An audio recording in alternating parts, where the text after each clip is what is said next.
नमस्कार दोस्तों। दुनिया का सबसे बड़ा द्वीप जो बर्फ से ढका हुआ है, जहां पर इंसान बहुत कम रहते हैं, लेकिन जिस पर अमेरिका, रूस, चीन, यूरोप सबकी नज़र है। क्या आप जानते हैं डोनाल्ड ट्रंप ने ग्रीनलैंड को खरीदने की बात की थी? आखिर ऐसा क्या है ग्रीनलैंड पर कि हर सुपर पावर देश ग्रीनलैंड को पाना चाहता है? हम जानेंगे इस वीडियो में ग्रीनलैंड की आखिर क्या है सच्चाई। ग्रीनलैंड दुनिया का सबसे बड़ा द्वीप है जो आर्कटिक यानी उत्तरी ध्रुव के पास है। यहाँ पर लगभग 80% हिस्सा बर्फ से ढका हुआ है। लेकिन चौंकाने वाली बात यह है, ग्रीनलैंड कोई अलग देश नहीं है, यह डेनमार्क का हिस्सा है। हालांकि ग्रीनलैंड को सेल्फ गवर्नमेंट का मिला हुआ है, मतलब अंदरूनी कानून वो खुद बनाता है, लेकिन विदेश नीति और सेना डेनमार्क देखता है। ग्रीनलैंड के लोग चाहते हैं कि वो भविष्य में एक स्वतंत्र देश बने। अब सबसे बड़ा सवाल, अमेरिका के डोनाल्ड ट्रंप ने ग्रीनलैंड को खरीदने की बात क्यों की? इसके पीछे 3 बड़े कारण हैं।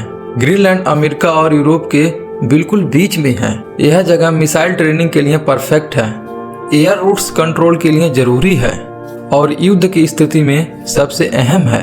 यही कारण है कि अमेरिका की एक बड़ी मिलिट्री बेस ग्रीनलैंड पर स्थित है। ग्रीनलैंड के अंदर है अर्थ मिनरल्स, यूरेनियम, ऑयल और गैस।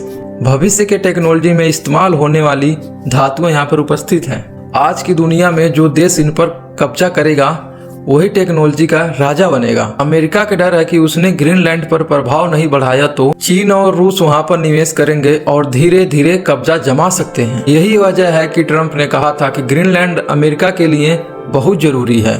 जब ट्रंप ने ग्रीनलैंड खरीदने की बात की तो यूरोप और खासकर डेनमार्क गुस्सा हो गए। क्योंकि ग्रीनलैंड कोई प्रॉपर्टी नहीं है, यह वहां के लोगों का अधिकार है।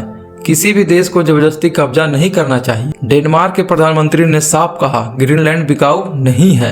यूरोप को डर है कि अगर अमेरिका जबरदस्ती प्रभाव बढ़ाएगा तो राष्ट्रीय कानून कमजोर होगा, नाटो देशों का भरोसा टूटेगा, दुनिया में नई टकराव की शुरुआत हो सकती है।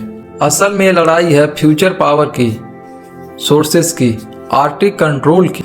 आज बर्फ पिघल रही है, नए सिया रूट्स खुल रहे हैं, नई खनिज संपदा सामने आ रही है। ग्रीनलैंड भविष्य है। यहाँ पर तेल का खजाना, टेक्नोलॉजी का आधार, शून्य रणनीति का केंद्र बन सकता है। यही कारण है कि दुनिया के बड़ी से बड़ी शक्तियां इसकी तरफ खींची हुई चली आ रही हैं। तो कुल मिलाकर ग्रीनलैंड डेनमार्क का हिस्सा है। ट्रंप और अमेरिका उसे रणनीति और संसाधनों के लिए चाहते हैं। यूरोप और डेनमार्क इस कब्जे के खिलाफ है। आने वाले समय में ग्रीनलैंड दुनिया की राजनीति का बड़ा केंद्र बन सकता है। आज जो देश ग्रीनलैंड को कंट्रोल करेगा, कल वही दुनिया की दिशा को तय करेगा। अगर वीडियो पसंद आए तो लाइक करें और चैनल को सब्सक्राइब करना ना भूलें।